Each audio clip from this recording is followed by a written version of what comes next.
Hello everyone and welcome to Miss Physics. जैसे कि आपको पता है कि मास्टर कैडर का एग्ज़ाम है साइंस का, that is on 11th of September. आज हम कर रहे हैं, जो बुक स्टार्ट कर रहे हैं, that is oscillation waves and optics. ये जो बुक है मेरे अकॉर्डिंगली ये सबसे टफ टॉपिक लगता है सभी स्टूडेंट्स को। बाकी बुक्स तो फिर भी हो जाती हैं, तो इसमें थोड़ी सी कन्फ्यूज़न रह जाती है। तो आज जो हम इस वीडियो से स्टार्ट कर रहे हैं, तो इसमें क्या होगा कि हम पूरा डिटेल में नहीं करेंगे, ठीक है। इतना काम ज़रूर होगा कि आपका जो पेपर है, अगर आप ये वीडियो अच्छे से सुन लेते हो, कर लेते हो, तो डेफिनेटली आप क्वेश्चन अटैम्प्ट कर पाओगे इस वीडियो में से, ठीक है। इसमें क्या है, जैसे हम बोल देते हैं कि वन शॉट वीडियो है, कि सारे जो जितने भी टॉपिक्स होंगे इंक्लूडेड बेसिक टॉपिक्स, वो सभी की आपको यहाँ पे डिटेल मिलेगी, ठीक है। डिटेल मीन्स की फॉर्मूलाज आपको सभी मिलेंगे, सब कुछ मिलेगा यहाँ पे, ठीक है। ये वीडियो आपको मिस नहीं करनी। अगर आप ये बुक प्रिपेयर करना चाहते हो then you must watch and listen this video carefully, okay. Let's start. सबसे पहले तो मैं आपको ये बता दूँ कि इस बुक में जो दिया गया है वो है हमारे पास उसमें क्या दिया हुआ है, जो सिलेबस में आपके दिया हुआ है, that is directly from the topic superposition of two simple harmonic motions, ठीक है।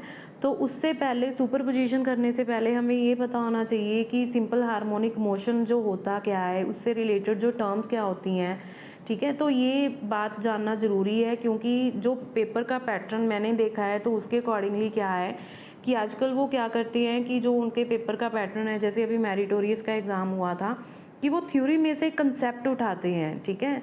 तो वो अगर हमें तभी क्वेश्चन अटैम्प्ट कर पाते हैं अगर हमें उस आर्टिकल की, उस थ्योरेटिकल टॉपिक की अच्छे से नॉलेज हो। तो मेरे अकॉर्डिंगली ये करना क्या है, मस्ट है। We will start from the basic topic. The first part है हमारे पास damped oscillation according to the syllabus, that is from the book oscillation waves and optics. Damped oscillation में फर्स्ट जो हम डेफिनेशन करेंगे that is of periodic motion. ये सभी को आपको पता होगा, स्पेशली ये वीडियो उन स्टूडेंट्स के लिए स्पेशल है वीडियो जो जैसे उनका मेन सब्जेक्ट कोई और है, लाइक केमिस्ट्री है, मैथ्स है, बट वो फिज़िक्स है एज ए ऑप्शन चूज़ कर रहे हैं, उनका फिज़िक्स में इंटरेस्ट नहीं है, उनको ये वीडियो बहुत हेल्पफुल रहेगी, क्योंकि इसमें ज़्यादा डिटेल में नहीं है, सिंपल सा काम है और सारे टॉपिक इंक्लूडेड होंगे, ठीक है। The first definition is periodic motion. Periodic motion क्या होता है, motion which repeats after itself after regular intervals of time is known as periodic motion. कोई भी मोशन है जो अपने आप को रेगुलर इंटरवल्स के बाद रिपीट करता है, किसी फिक्स टाइम के बाद रिपीट करता है, वो मोशन कौन सा होता है, पीरियोडिक मोशन। सिंपल सी एग्जांपल है, जैसे हमारा क्लॉक होता है कि वो आफ्टर 12 बार अपने आप को क्या करता है, रिपीट करता है। उसको भी हम बोल सकते हैं पीरियोडिक मोशन, ठीक है। अब नेक्स्ट इसकी एग्जांपल्स और भी करेंगे, तो पहले हम देख लेते हैं कौन कौन सी डेफिनेशन है। Second is oscillatory motion. अब ऑसिलेटरी मोशन क्या होता है, when a particle undergoing periodic motion. सबसे पहले तो ये है कि जो ऑसिलेटरी मोशन है वो पीरियोडिक मोशन होता है, ठीक है। ये भी क्वेश्चंस आते हैं कि कोई मोशन होता है कि ऑसिलेटरी हो और पीरियोडिक नहीं होता, या पीरियोडिक होता है ऑसिलेटरी नहीं होता, तो ये कंडीशंस लग जाती हैं। जैसे ऑसिलेटरी मोशन की अब डेफिनेशन में हम बोल रहे हैं कि when A particle undergoing periodic motion, that mean जो भी ऑसिलेटरी मोशन होगा वो पीरियोडिक ज़रूर होगा, ठीक है। बट ये ज़रूरी नहीं है कि जो पीरियोडिक मोशन हो वो ऑसिलेटरी मोशन हो, ठीक है। एग्जांपल क्या है, जैसे क्लॉक है, तो क्लॉक का जो मोशन है वो ऑसिलेटरी मोशन नहीं है, वो रोटेशनल मोशन है, जहाँ हम बोल सकते हैं सर्कल, वो रोटेशन में मूव करता है, रेवोल्यूशन है, जैसे अर्थ की सन के अराउंड, ठीक है। तो वो पीरियोडिक तो हैं बट वो ऑसिलेटरी नहीं है, बट जो ऑसिलेटरी होते हैं वो पीरियोडिक मोशन होते हैं। ऐसे क्वेश्चंस डालते हैं जिससे स्टूडेंट को कन्फ्यूज़न होती है कि इसमें क्या आंसर दें, ठीक है। तो ये तभी आप आंसर कर पाओगे थ्योरेटिकल क्वेश्चन अगर आपको कंसेप्ट क्लियर होगा। Let's move back to the topic. Oscillatory motion क्या होता है, when a particle undergoing periodic motion covers the same path back and forth about a mean position. कि जब भी कोई पार्टिकल, ठीक है, पीरियोडिक मोशन में होता है, वो किसी एक फिक्स्ड पॉइंट मीन पोजीशन के अबाउट क्या करता है, वो बैक एंड फोर्थ मोशन करता है, then the particle is said to executing an oscillatory और वाइब्रेटरी मोशन। तो उस मोशन को हम क्या बोलते हैं, ऑसिलेटरी और वाइब्रेटरी मोशन। ठीक है, इसकी एग्जांपल है पेंडुलम। पेंडुलम का जो मोशन होता है वो क्या होता है, ऑसिलेटरी मोशन होता है। या हम बोल सकते हैं जो हम मेनली करते हैं, आगे भी करेंगे, that is spring mass system जो होता है उसका मोशन भी क्या होता है, ऑसिलेटरी होता है। वहाँ पे मैं आपको बताऊंगी कि बैक एंड फोर्थ का मतलब क्या हुआ और मीन पोजीशन कौन सी होती है। This type of motion is bounded also. ठीक है, अब ये देखिए, ये जो ऑसिलेटरी मोशन है ये पीरियोडिक मोशन भी है और ये बाउंडेड मोशन भी होता है। बाउंडेड इसीलिए है क्योंकि ये दो फिक्स्ड पॉइंट के बीच में क्या करता है, ऑसिलेट करता है। ठीक है, मैक्सिमम होती है, ये एक्सट्रीम पॉइंट्स होते हैं और सेंटर में जो उसकी पोजीशन होती है वो कौन सी होती है, वो मीन पोजीशन होती है। ओके, नाउ बाउंडेड मोशन क्या होता है, बाउंडेड मोशन की डेफिनेशन आ गई। सो बाउंडेड मोशन क्या होता है, when the displacement of the particle on either side of its mean position remain confined with in a well defined limits.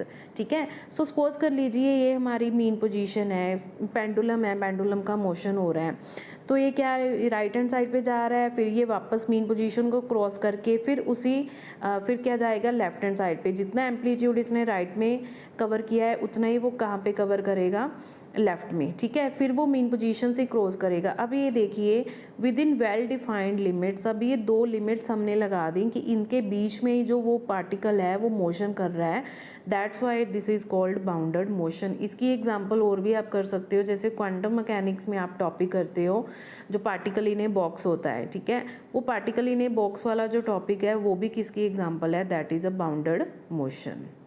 Okay, moving to next. अब इनकी एग्जाम्पल्स आ गई, कौन कौन सी एग्जाम्पल है, like motion of earth about its axis और motion of moon around earth. ये सारी किसकी एग्जांपल आ गई, ये हमने लिखी है पीरियोडिक मोशन की। ठीक है, ये पीरियोडिक है, बाउंडेड है, बट ये ये पीरियोडिक मोशन है बट ये ऑसिलेटरी मोशन नहीं है। ये किसकी एग्जांपल है, ये पीरियोडिक मोशन की एग्जांपल है। Okay, so moving to next, just a minute. Okay, so next definition है हार्मोनिक मोशन की। हार्मोनिक मोशन क्या होता है, the displacement of a particle executing oscillatory motion may be expressed in terms of sine और cosine function और a combination of both. ठीक है, तो जो हार्मोनिक मोशन होता है बेसिकली हम क्या करते हैं कि जो म्यूज़िकल इंस्ट्रूमेंट्स हैं, ठीक है, उनमें ये मोशन होता है कि जहाँ पे हम किसी भी ऑसिलेटरी मोशन को, किसी भी पार्टिकल है उसकी डिस्प्लेसमेंट है, ठीक है, जो ऑसिलेटरी मोशन में है उसको हम साइन और कोसाइन, ठीक है, साइन और कोसाइन फंक्शन या दोनों के कॉम्बिनेशन से रिप्रेजेंट करते हैं, तो that motion is called harmonic motion. क्योंकि ये जो वर्ड होता है harmonic, that is related with the instruments, musical instruments, that's why it is called harmonic motion. बस इसका सिर्फ यही है कि हार्मोनिक इसको क्यों बोलते हैं, क्योंकि ये म्यूजिकल इंस्ट्रूमेंट से जो वर्ड है वो रिलेटेड है। Okay, okay, next is term associated with simple harmonic motion. कि अगर हम सिंपल हार्मोनिक मोशन डिस्कस करते हैं तो उसमें कौन कौन सी टर्म उस मोशन के साथ एसोसिएटेड होती हैं। So the first term is displacement. So first term है हमारे पास डिस्प्लेसमेंट। डिस्प्लेसमेंट क्या होगी, it is the distance travel by a particle executing simple harmonic motion at any instant with respect to its mean position. ठीक है, so mean position से जितना भी वो डिस्टेंस कवर करता है, वो ट्रेवल करता है, एग्जीक्यूट करता है while executing simple harmonic motion, then that distance is called its displacement. ठीक है, इसकी एग्जांपल हम बोल सकते हैं, ये देखिए स्प्रिंग मास सिस्टम है हमारे पास, तो उसमें क्या होता है कि हमारे पास एक स्प्रिंग होता है और उसके साथ हमने मास m अटैच किया होता है। ठीक है, तो जिस पोजीशन पे जो मास m है वो रेस्ट पे है। अब यहाँ पे जो पोजीशन है that is x is equal to 0 means इस पोजीशन पे जो मास है वो रेस्ट पे है। ठीक है, तो ये जो पोजीशन होगी, ये वाली ये जो पोजीशन होगी वो क्या होगी, उसकी मीन पोजीशन। अब हमने क्या किया कि मीन पोजीशन से राइट हैंड साइड पे हमने क्या किया, उस पर एक्सटर्नल फोर्स लगाया। सो एक्सटर्नल फोर्स लगाने के बाद ये देखिए उसकी मीन पोजीशन थी x इज इक्वल टू 0, तो इस डिस्टेंस पे पहुंच गया, that is x is equal to s। तो ये हो गया उसका डिस्टेंस कवर्ड। ठीक है। तो मीन पोजीशन से जितना भी वो डिस्टेंस कवर कर रहा है while executing SHM simple harmonic motion, so that distance is called displacement. उस डिस्टेंस को हम क्या कहेंगे? डिस्प्लेसमेंट, ठीक है। सेकेंड टर्म है amplitude. What is amplitude? It is defined as the maximum displacement of the particle with respect to its mean position. अब mean position के विद रिस्पेक्ट टू वो मैक्सिमम कितना कर रहा है। देखिए डिस्प्लेसमेंट क्या होगी, वो जितना भी डिस्टेंस कवर कर सकता है, कवर कर रहा है, वो होगी डिस्टेंस कवर कर रहा है, वो होगी उसकी डिस्प्लेसमेंट। अब जब उसके साथ वर्ड लग जाएगा मैक्सिमम की, मीन पोजीशन से मैक्सिमम वो कितना जा रहा है इधर ऑन ईदर साइड, लेफ्ट और राइट, ठीक है, तो वो उसको बोलते हैं हम उसका एम्पलीट्यूड।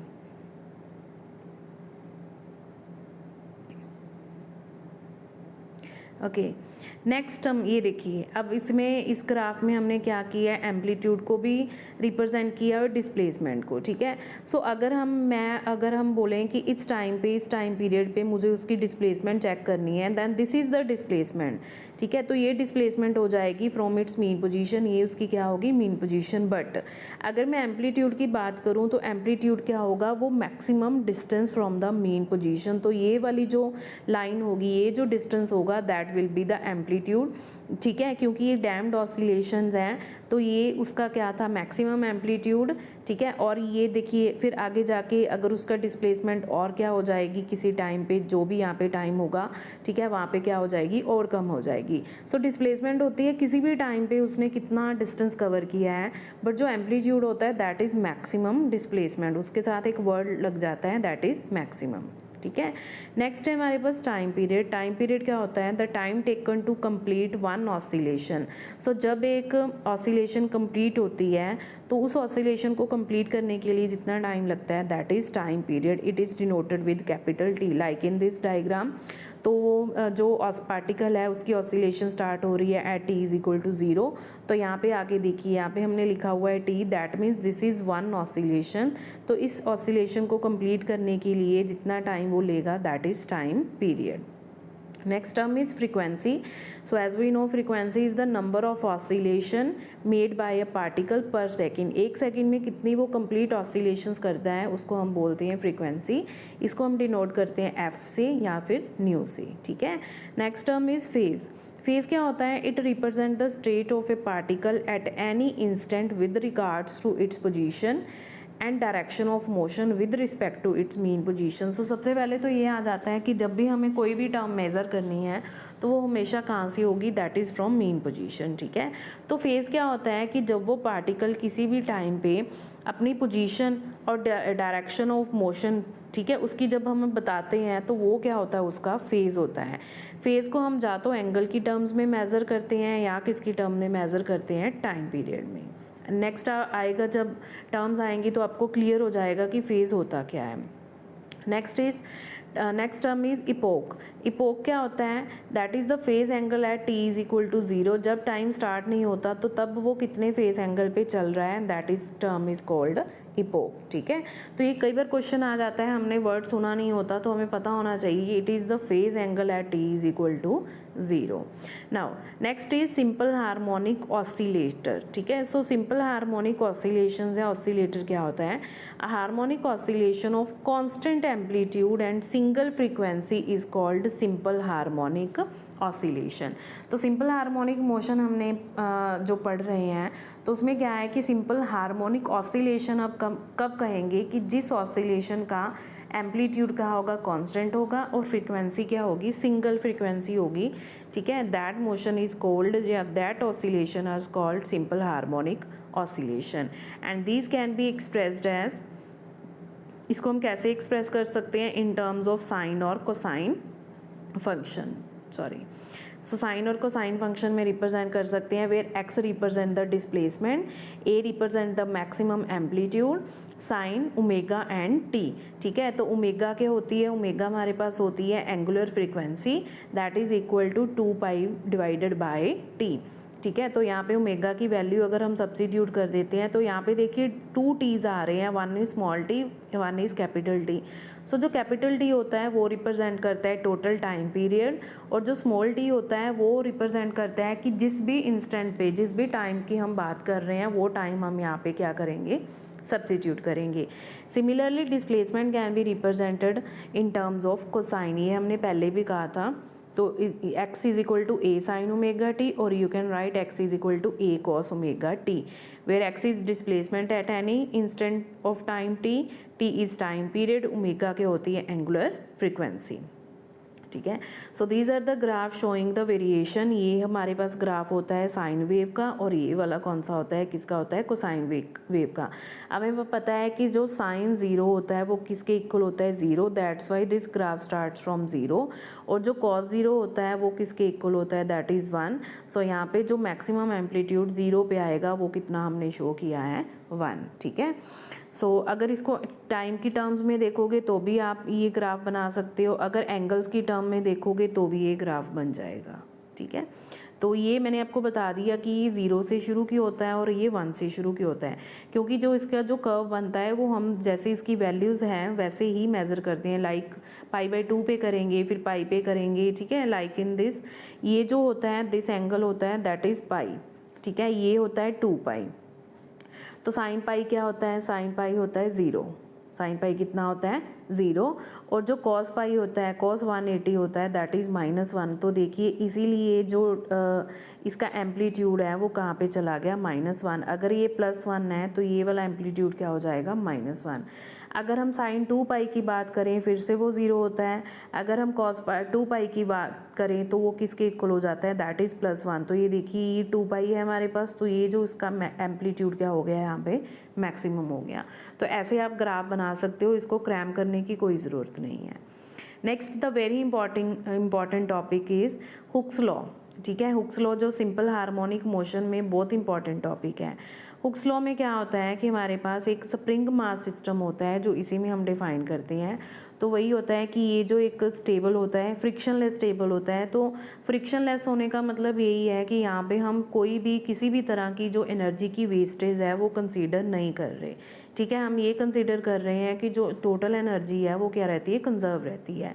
सो हमने क्या लिया हुआ है, एक स्प्रिंग लिया हुआ है। ठीक है। और उसके साथ हमने अटैच किया है एक mass m। So this is the mean position, x is equal to 0। This is called mean और इक्विलिब्रियम पोजीशन। अब इस स्टेट में उस पर जो फोर्स है वो किसके इक्वल है, 0 के इक्वल है। ठीक है। अब नेक्स्ट में क्या करेंगे हम कि राइट हैंड साइड पे हम एक्सटर्नल फोर्स लगाएंगे, तो ये जो स्प्रिंग है उसमें स्ट्रेचिंग हो जाएगी, और हमने उसको जो मैक्सिमम डिस्प्लेसमेंट कितनी दे दी, एक्सपोज कर लिए मास को हमने मैक्सिमम कितना स्ट्रेच किया है, x डिस्टेंस पे। अब जैसे ही स्प्रिंग को हम एक्सटर्नल फोर्स लगा के क्या करेंगे, स्ट्रेच करेंगे, साथ के साथ ही क्या होगा, एक बैकवर्ड फोर्स आएगा, that is called restoring force, जो इस स्प्रिंग को अपनी ओरिजिनल स्टेट में वापस लेके जाएगा। ठीक है। तो जैसे ही F एक्सटर्नल एक्ट करना स्टार्ट कर देगा, साथ के साथ ही F जो रीस्टोरिंग फोर्स है वो वहाँ पे स्टार्ट हो जाएगा बैकवर्ड डायरेक्शन में लगने के लिए। ठीक है। अब नेक्स्ट क्या होगा कि जब वो पार्टिकल जो मास है वो अपनी मीन पोजीशन पे आएगा। ठीक है। तो मीन पोजीशन में क्या होता है, उसकी डिस्प्लेसमेंट 0 हो जाती है और वेलोसिटी क्या होती है, मैक्सिमम होती है, जिसकी वजह से क्या होगा कि जो मास m है वो ओवरशूट कर जाएगा और वो लेफ्ट हैंड साइड पे आ जाएगा, और जो स्प्रिंग है हमारा वो क्या हो जाएगा, कॉन्ट्रैक्ट हो जाएगा। अब यहाँ पे जो एक बात नोट करनी है वो हमें ये नोट करनी है कि मीन पोजीशन से जितना वो राइट हैंड साइड पे जाएगा, ठीक है, तो जब हम उसको मास को छोड़ देंगे तो वो क्या होगा, लेफ्ट हैंड साइड पे भी उतना ही डिस्टेंस कवर करेगा। ये डायग्राम में हो सकता है थोड़ा ज़्यादा कम लगे, बट क्या होता है कि वो डिस्टेंस कितना कवर करता है, वो सेम डिस्टेंस कवर करता है। अब यहाँ पे जो पार्टिकल होगा उसकी क्या होगी, डिस्प्लेसमेंट मैक्सिमम होगी, वेलोसिटी क्या होगी, 0। मींस इस पोजीशन पे जब पार्टिकल होगा तो उसकी पोटेंशियल एनर्जी क्या होगी, मैक्सिमम होगी, काइनेटिक एनर्जी क्या होगी, 0 होगी। अब वो फिर से क्या होगा, अपनी ओरिजिनल स्टेट में वापस आएगा। तो वो ऐसे ये प्रोसेस रिपीट होता जाएगा और ये ऑसिलेशंस क्रिएट करेगा, जिसको हम बोलते हैं सिंपल हार्मोनिक ऑसिलेशंस। ठीक है। तो हुक्स लॉ के अकॉर्डिंगली क्या होता है, अब यहाँ पे देखिए हमने एक बात क्लियर कर दी कि जो F एक्सटर्नल है that is equal to F, वो रिस्टोरिंग फोर्स के क्या होता है, इक्वल होता है एंड ऑपोजिट होता है।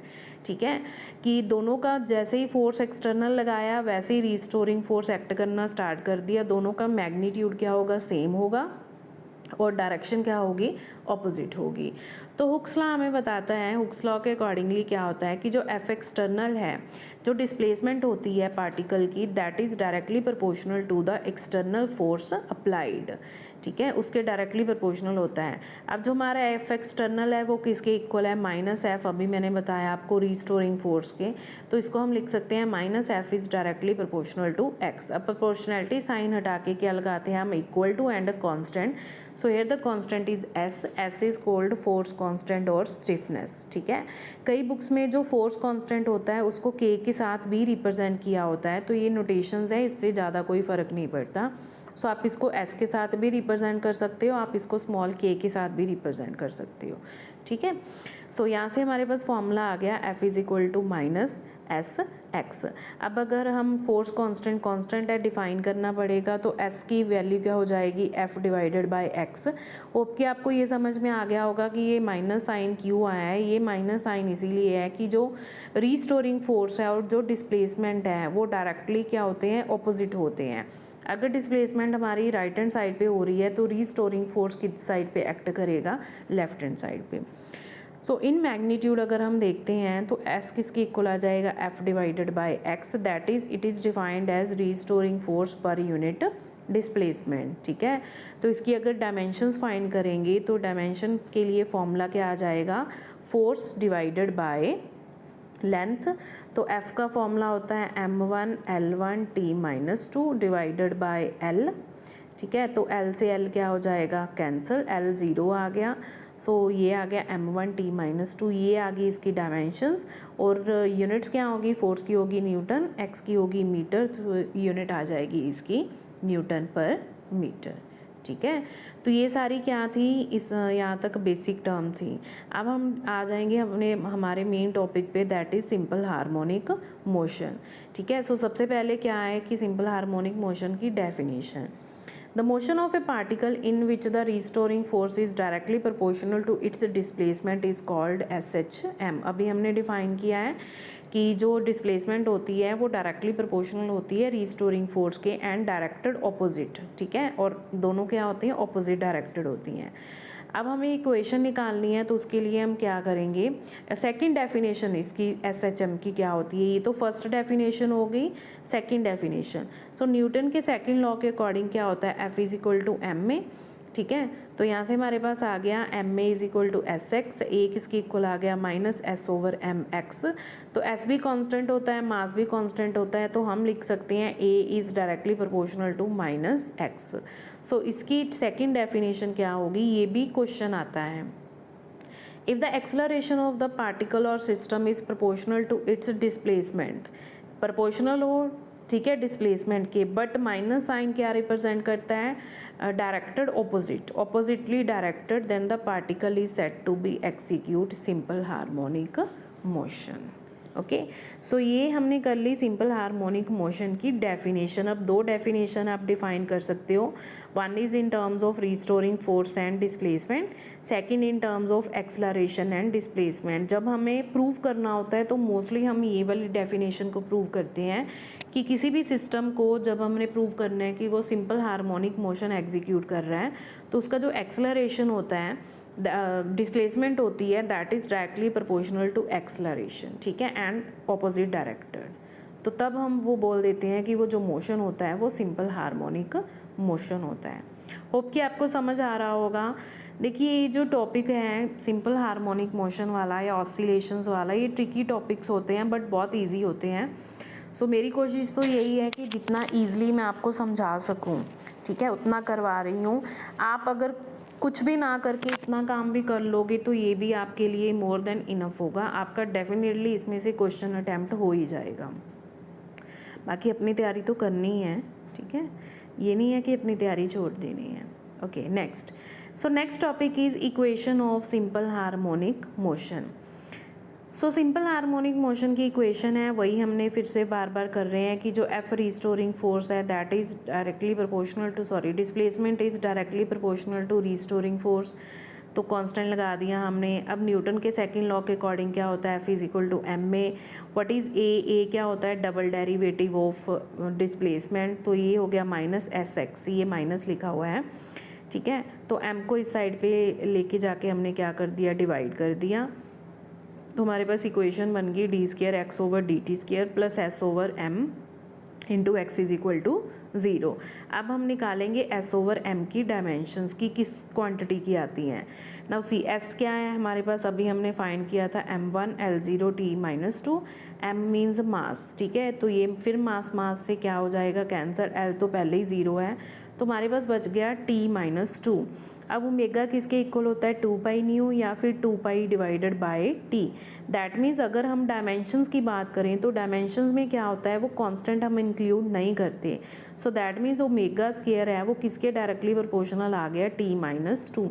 सो दैट मीन्स जो s ओवर m की जो डायमेंशंस हैं वो किसके इक्वल आ गई, that is equivalent to omega square. So we can put omega square instead of s over m. So after putting this value we will get d square x over dt square plus omega square x is equal to 0, and this equation is the equation of simple harmonic motion, ठीक है। अब यहाँ से हम उसका time period निकालेंगे, कैसे निकालना है, अगर आपको इक्वेशन पता है सिंपल हार्मोनिक मोशन की, तो इस इक्वेशन से किसी भी इक्वेशन को कंपेयर करके आप उसका टाइम पीरियड ईजिली निकाल सकते हो, ठीक है। लाइक हियर ओमेगा स्क्वायर किसके इक्वल था, s ओवर m, तो ओमेगा किसके इक्वल आ गया, अंडर s ओवर m। ये तो हमारे पास आ गई डायरेक्ट एंगुलर फ्रीक्वेंसी। हम तीन चीज़ें फाइंड करते हैं, one is angular frequency, second is time period, और थर्ड जो होता है हमारे पास लीनियर फ्रीक्वेंसी जो होती है। वो हमें पता है कि अगर ओमेगा किसके इक्वल है, 2 पाई न्यू के, अगर ओमेगा पता है तो हमें टी भी पता है, टी पता है तो हमें न्यू भी पता है, ठीक है। So like in this case omega किसके इक्वल है, 2 पाई बाई टी, तो टी किसके इक्वल आ जाएगा, 2 पाई बाई ओमेगा। ओमेगा की वैल्यू कितनी है, s ओवर m, ये डिनोमिनेटर में है तो m ऊपर आ जाएगा, s क्या हो जाएगा, नीचे।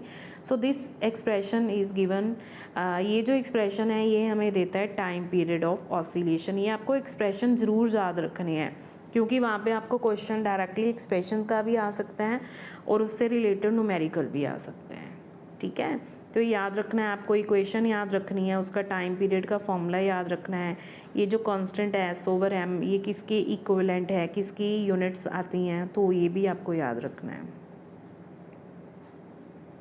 Okay, moving to next. So next is displacement of simple harmonic motion, ठीक है। अब हम फाइंड करेंगे डिस्प्लेसमेंट। सो डिस्प्लेसमेंट के लिए सबसे पहले हमने इक्वेशन ऑफ मोशन लिख ली। हमने पहले कहा था कि इसकी जो डिस्प्लेसमेंट है, जो सिंपल हार्मोनिक मोशन होता है, वो हम कोसाइन फंक्शंस में भी लिख सकते हैं, साइन में भी लिख सकते हैं और उनके कॉम्बिनेशन से भी लिख सकते हैं, ठीक है। तो ये क्या होता है, ये फंक्शन हम कैसे डिसाइड करते हैं, अगर आप x को इस इक्वेशन में सब्स्टिट्यूट करोगे, ठीक है, डबल डेरिवेटिव करके, तो ये जो आंसर है वो किसके इक्वल आना चाहिए, मींस आपके पास जो इक्वेशन है उसमें कोई चेंज नहीं आना चाहिए। अगर वो कोई चेंज नहीं आ रहा है तो दैट मीन्स कि ये जो हमने वैल्यू फाइंड की थी वो उस इक्वेशन का क्या है, सोल्यूशन है। जैसे ही मैंने यहाँ पे भी लिखा हुआ है, the solution of above equation is given by, ये भी इसका सोल्यूशन है, ये भी इसका सोल्यूशन है, और ये पूरा दोनों का कॉम्बिनेशन भी क्या है, इसका सोल्यूशन बनता है, ठीक है। तो हम ये कॉम्बिनेशन इसका क्या करेंगे, ट्राई करेंगे। उसके बाद क्या है कि a और b जो है हमारे पास, स्मॉल a और b ये कॉन्स्टेंट्स हैं, इनकी जो वैल्यू फाइंड करते हैं that is found by using boundary conditions. तो जब हम बाउंड्री कंडीशंस लगा के इसकी वैल्यूज़ फाइंड करते हैं तो ये वैल्यूज़ भी आपको याद रखनी है कि a की वैल्यू आती है a साइन फाई और b की होती है a कॉस फाई। अब इसको स्केयर और ऐड करोगे तो हमारे पास a आ जाएगा। What is a, capital A is the total amplitude, ठीक है, and that is equal to under root of a square plus b square. So हमारे पास जो टोटल डिस्प्लेसमेंट बन जाएगी वो बन जाएगी x is equal to a sine omega t plus phi. So this is the expression for displacement of the simple harmonic oscillator, ठीक है। अब देखिए, अब डिस्प्लेसमेंट हमने फाइंड कर ली, अब हम डिफाइन करेंगे इसका एम्पलीट्यूड। तो एम्पलीट्यूड को क्या कहा था हमने, मैक्सिमम डिस्प्लेसमेंट। अगर किसी भी एक्सप्रेशन में ट्रिग्नोमेट्रिक फंक्शन आ रहा है तो वो एक्सप्रेशन तभी मैक्सिमम और मिनिमम होगा जब वो ट्रिग्नोमेट्रिक फंक्शन की वैल्यू मैक्सिमम या मिनिमम होगी। अब हमें फाइंड करना है amplitude, that means we are finding the maximum displacement. X maximum तब होगा जब sine omega t plus phi क्या होगा, मैक्सिमम। हमें पता है साइन की मैक्सिमम वैल्यू कितनी होती है, +1, ठीक है। तो अगर यहाँ पे हम 1 सब्स्टिट्यूट करेंगे तो x किसके इक्वल आ जाएगा, a के। और वी कैन से हम लिख सकते हैं, अब जो लिमिटिंग वैल्यू होती है मीन्स साइन है वो बाउंडेड फंक्शन है, उसकी लिमिटिंग वैल्यू क्या होती है, that lies between plus and -1, from -1 to +1, ठीक है। तो x का जो मैक्सिमम एम्पलीट्यूड हमारे पास कितना आ गया, दैट इज़ +-a। अब इसका मतलब क्या हुआ, इसका मतलब ये हुआ कि जो पार्टिकल है वो ऑसिलेट करेगा between x is equal to -a to x is equal to +a। Okay, so displacement is clear. Hope कि आपको क्लियर हो गया होगा यहाँ तक। अब नेक्स्ट डिफाइन करते हैं phase constant. Now what is phase constant, the angle phi in the last equation. अब देखिए, अब हमारे पास फेज है जो वो आ गया, हमने आपको बताया था ना कि ये जो फाई है, this phi represent the phase constant और you can say phase angle. ये हमें बताएगा कि जो पार्टिकल की डिस्प्लेसमेंट हो रही है वो विद रिस्पेक्ट टू टाइम वो कैसे हो रही है, ठीक है। इसका यूज़ आपको आगे पता चल जाएगा। Next topic is velocity of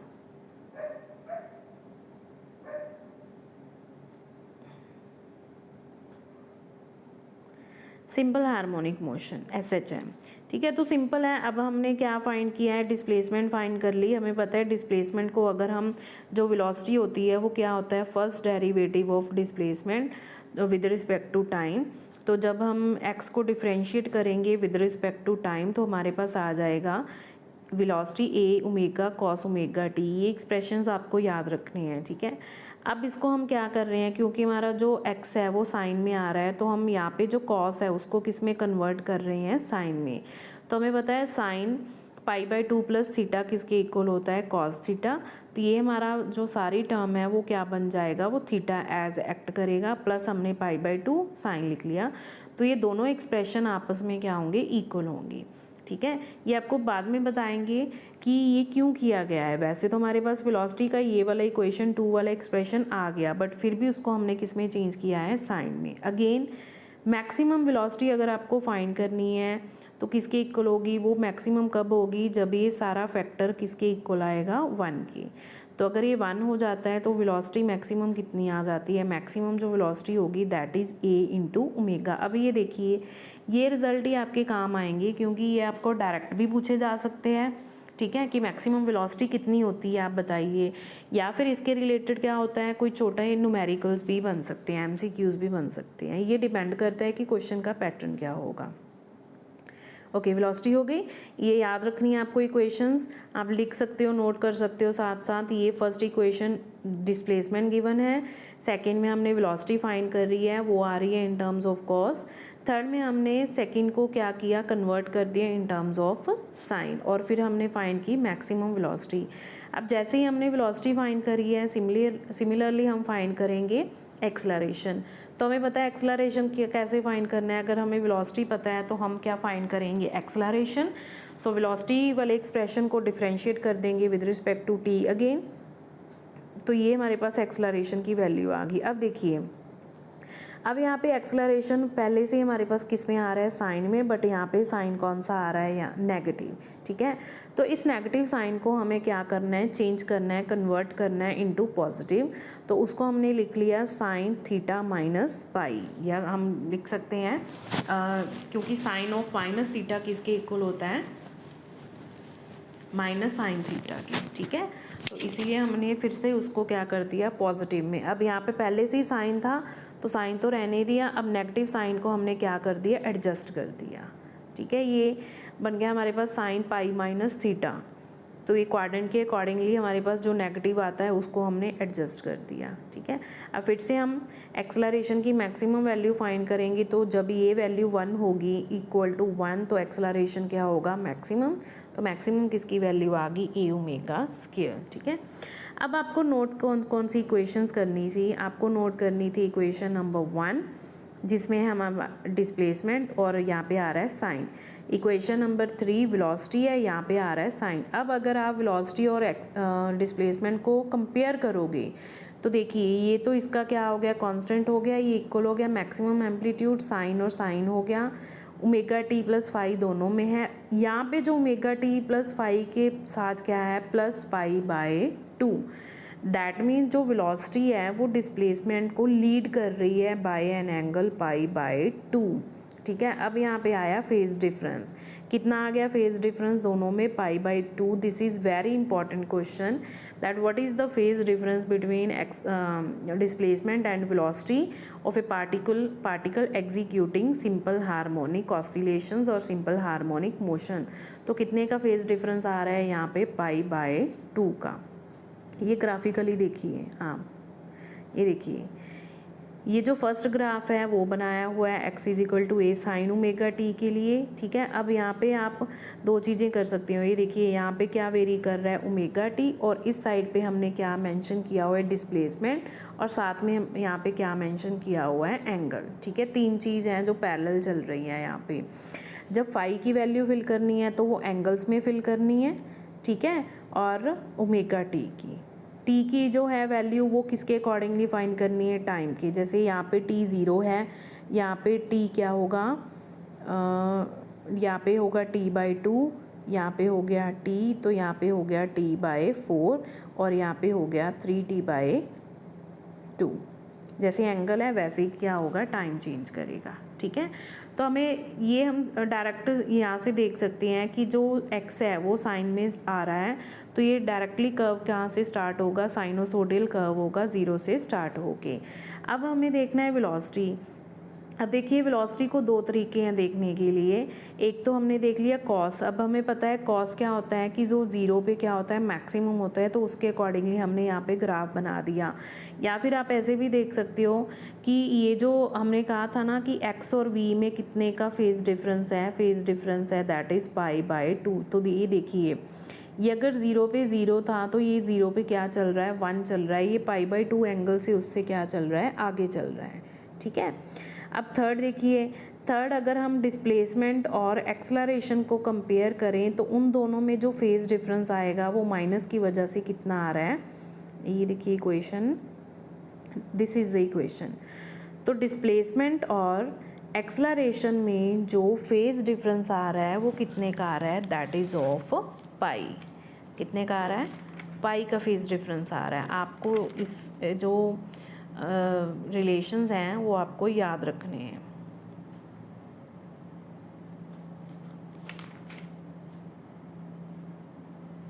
ठीक है, so what is the phase difference between x and v in simple harmonic motion, that is pi by 2.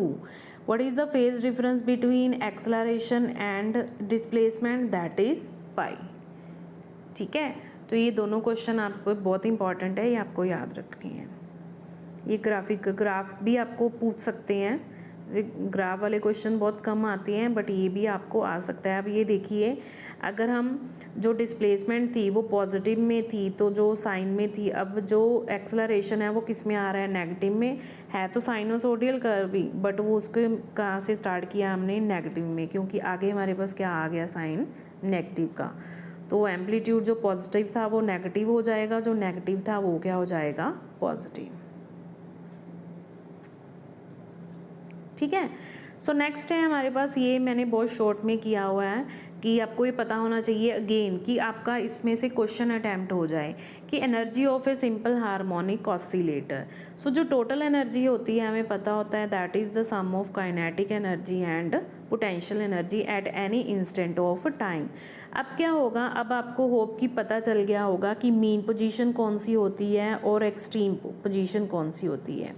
ये हमारे पास जो स्प्रिंग था वो अनस्ट्रेच था, तो ये होगी उसकी मीन पोजीशन। जब इसको हमने क्या कर दिया, स्ट्रेच कर दिया, तो मास वो यहाँ पे आ गया। ठीक है, तो उसको डिस्प्लेसमेंट हमने कितनी दे दी, x, मैक्सिमम एम्पलीट्यूड है, तो ये होगी उसकी मीन पोजीशन और ये कौन सी होगी उसकी एक्सट्रीम पोजीशन। आपको ये याद रखना है, बहुत इंपॉर्टेंट है। मीन पोजीशन पे क्या होता है, यहाँ पे जो उसकी डिस्प्लेसमेंट होती है वो क्या होती है, 0। At mean position displacement zero, velocity क्या होगी मैक्सिमम। अब हमें पता है कि काइनेटिक एनर्जी किससे रिलेटेड होती है, वेलोसिटी से, और पोटेंशियल एनर्जी होती है उसकी पोजीशन से। अब जब उसने कोई डिस्प्लेसमेंट ही नहीं की तो पोटेंशियल एनर्जी क्या हो जाएगी ज़ीरो, वेलोसिटी मैक्सिमम है तो काइनेटिक एनर्जी क्या हो जाएगी मैक्सिमम। सो जो एनर्जी टोटल है वो किसके इक्वल आएगी, ओनली काइनेटिक एनर्जी, और वो क्या होनी चाहिए मैक्सिमम। ठीक है। सेकंड एक्सट्रीम पोजीशन, जब वो अपने एक्सट्रीम पोजीशन पे होगा तो उसकी जो डिस्प्लेसमेंट है वो क्या होगी मैक्सिमम होगी। डिस्प्लेसमेंट मैक्सिमम होगी तो पोटेंशियल एनर्जी क्या होगी मैक्सिमम, वेलोसिटी क्या होगी ज़ीरो, सो काइनेटिक एनर्जी क्या हो जाएगी ज़ीरो। सो टोटल एनर्जी किसके इक्वल आ जाएगी, पोटेंशियल एनर्जी मैक्सिमम के। ठीक है। If there is no loss of energy, अगर हम कंसीडर करते हैं कि वहाँ पे किसी भी टाइप से कोई भी एनर्जी की वेस्टेज नहीं हो रही, तो जो टोटल एनर्जी है एट एनी टाइम वो इधर किसके इक्वल होगी, काइनेटिक एनर्जी मैक्सिमम के, या फिर किसके इक्वल होगी, पोटेंशियल एनर्जी मैक्सिमम की। तो ये तो था कि हमने बता दिया कि सिंपल हार्मोनिक ऑसिलेटर में मीन और एक्सट्रीम पोजीशन में कौन सी एनर्जी होती है। ये बहुत इंपॉर्टेंट टॉपिक है, ये बहुत बार क्वेश्चन आता है और ये बहुत बेसिक क्वेश्चन है। ठीक है, कि कौन सी एनर्जी किस पोजीशन पे वो मैक्सिमम होगी।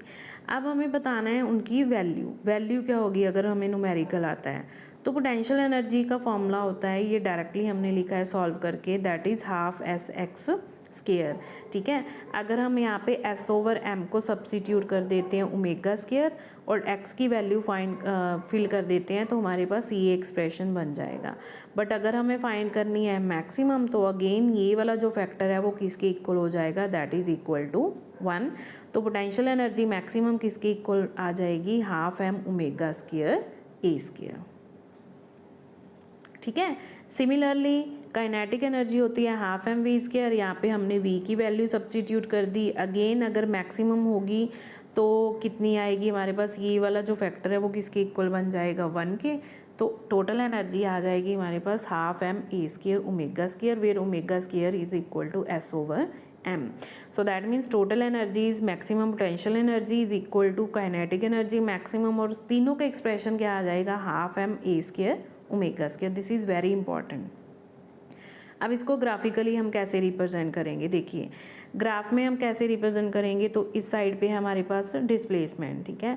सो जब हमारे पास डिस्प्लेसमेंट क्या होगी, ये जो कर्व है ये है काइनेटिक एनर्जी का कर्व, थोड़ा सा ये लाइन यहाँ पे आएगी। ठीक है। तो काइनेटिक एनर्जी क्या होती है कि जो उसकी मीन पोजीशन पे होती है, ये ज़ीरो मीन पोजीशन है, तो मीन पोजीशन में काइनेटिक एनर्जी क्या है मैक्सिमम, पोटेंशियल एनर्जी क्या है ज़ीरो। जैसे जैसे हम मीन से एक्सट्रीम पोजीशन पे जाते हैं तो पोटेंशियल एनर्जी क्या करती है, इंक्रीज़ करती है, काइनेटिक एनर्जी क्या करती है, डिक्रीज़ करती है। Same with the other side. ठीक है। बट जो टोटल एनर्जी है दैट रिमेन्स ऑलवेज कांस्टेंट। तो अगर हम टोटल एनर्जी और डिस्प्लेसमेंट में देखें तो ये दोनों आपस में क्या होंगे कि डिस्प्लेसमेंट जा रही है तो टोटल एनर्जी क्या होगी, कांस्टेंट होगी। ठीक है। Next, this is also very important, average kinetic और पोटेंशियल एनर्जी। सो एवरेज अगर हम फाइंड करें तो उसका फॉर्मूला होता है 1/t 0 to t kinetic energy dt means kinetic energy को हमने विद रिस्पेक्ट टू dt क्या करना होता है, इंटीग्रेट करना होता है। After integrating and solving we will find the average kinetic energy is 1/4 a square omega square, और सिमिलरली एवरेज पोटेंशियल एनर्जी किसके इक्वल होगी, 1/4 m a square omega square. क्या फ़र्क है दोनों में, जो सिंपल काइनेटिक एनर्जी होती है वहाँ पे जो फैक्टर यहाँ पे होता है वो किसका होता है, हाफ का। ठीक है, दोनों में मीन्स हाफ का फ़र्क है। सो ये भी आपको रिलेशन आ जाता है कि what is the relation between kinetic energy and average kinetic energy, ये बताओ, या टोटल एनर्जी और एवरेज काइनेटिक एनर्जी और पोटेंशियल एनर्जी में। ठीक है। तो ये जो आज हमने जितनी भी टर्म्स की हैं ये सारी जो सिंपल हार्मोनिक मोशन है उससे रिलेटेड है, बिल्कुल इजी टर्म्स हैं। और अगर आपको ये टर्म्स पता है तभी आप नेक्स्ट आर्टिकल कर सकते हो, अदरवाइज़ आप नेक्स्ट आर्टिकल्स नहीं कर सकते। ठीक है, क्योंकि अगर आपको पता ही नहीं कि सिंपल हार्मोनिक मोशन होता क्या है, उसको रिप्रेजेंट कैसे करना है, उसकी डिस्प्लेसमेंट, वेलोसिटी, जो जनरल प्रॉपर्टीज़ हैं उसकी नहीं पता, तो आप वो नेक्स्ट आर्टिकल्स नहीं कर सकते। ठीक है, होप कि आपको वीडियो अच्छी लगी होगी। अगर आपको कुछ समझ में आ रहा है, अच्छा लगा, then hit the like button and subscribe my channel and most importantly आप टेलीग्राम ग्रुप हमारा जो बना हुआ है वो ज़रूर ज्वाइन कीजिएगा, क्योंकि मैं ट्राई करूँगी कि मैं रोज़ एक क्विज़ जो है आपको वहाँ पे पूछ सकूँ, ताकि आपके साथ साथ प्रेपरेशन हो सके, ठीक है। और जितनी भी वीडियोस होती हैं, कोई भी अगर इंफॉर्मेशन होती है वो आपको वहाँ से मिलती रहती है। So stay tune for next video. Next video में हमारे जो मेन टॉपिक हैं वो स्टार्ट हो जाएंगे, सुपरपोजिशन स्टार्ट हो जाएगी। So don't skip this video, ये वीडियो स्किप नहीं करना, आपको बहुत काम में आएंगी, ठीक है। Okay then stay tuned.